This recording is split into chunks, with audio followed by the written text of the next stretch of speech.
الحمد لله نحمده ونصلي ونسلم على رسوله الكريم أما بعد فأعوذ بالله من الشيطان الرجيم بسم الله الرحمن الرحيم شهر رمضان الذي أنزل فيه القرآن صدق الله العلي العظيم.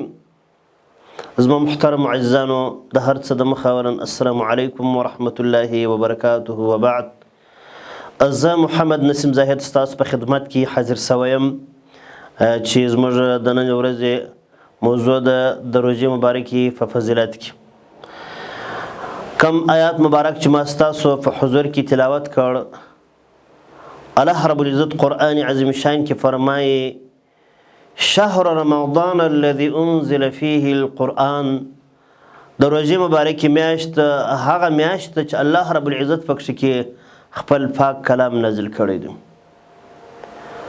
حدیث شریف کې راځي نبی پاک صلی الله علیه وسلم مبارک فرمایي چې کله د روژې مبارکې میاشت داخل سي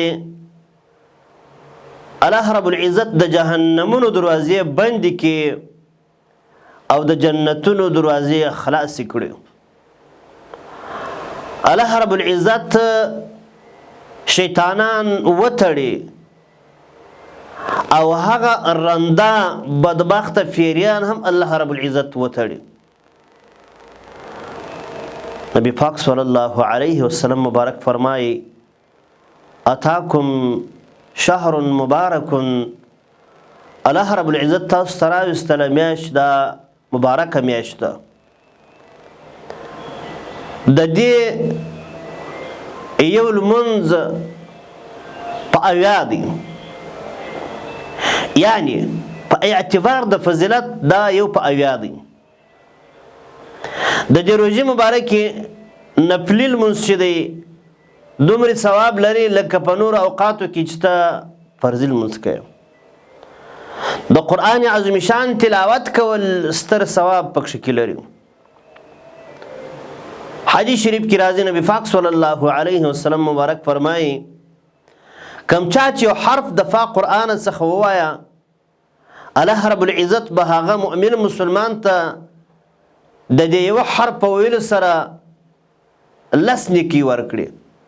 تاسو وایي دا مه وایاست چې الف لام میم یو حرف دی، بلکې الف حرف دی، لام حرف دی، میم حرف دی.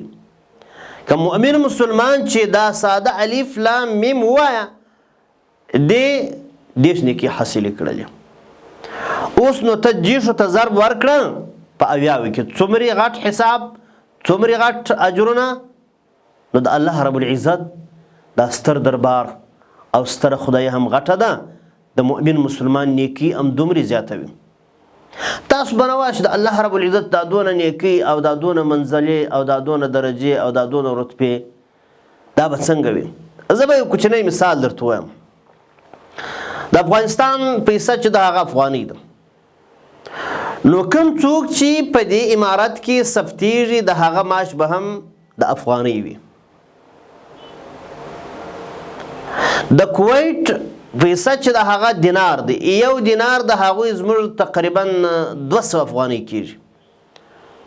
نو د هغوی به زموږ په رقم باندې معاشونه نه وي، بلکې د هغوی به بیا د 10,000 دیناره په اندازه باندې معاشونه وي. حکومت یې جوړ دی، پیاوړی حکومت دی، پیاوړی هیواد دی، هر څه برابر دی. چې څومره هیواد جوړیږي هغه روپۍ لوړیږي، اقتصاد پیاوړی کېږي روپۍ لوړیږي، سلطنت یې غټیږي روپۍ لوړیږي. نو د الله رب العزت چې تر دې بل ذات نسته، د دې دا معاشونه یا د اجرت او مزدوري چې ده هم دومره زیاته ده. نو په دې خاطر باندې حدیث شریف کې راځي نبی علیه الصلاۃ والسلام مبارک فرمایي شهر مواسات دا د همدردۍ میاشت ده. په دې میاشت کې الله رب العزت یو بل خو دا هم رستولی دی چې مؤمن مسلمان باید د مؤمن مسلمان سره همدردي ولري.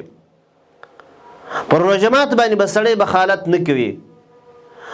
پر روژمات کې به مؤمن مسلمان بل مؤمن مسلمان ته که خرما لري خرما به ورکوي، که ډوډۍ لري ډوډۍ به ورکوي، حسب طاقت چې کمیتوان وي ولو که څه یوه ګوله ډوډۍ وي ته به خپل مؤمن مسلمان ورور ته دا ورکوې چې الله رب العزت تاسو ته اجرونه درته درکړي.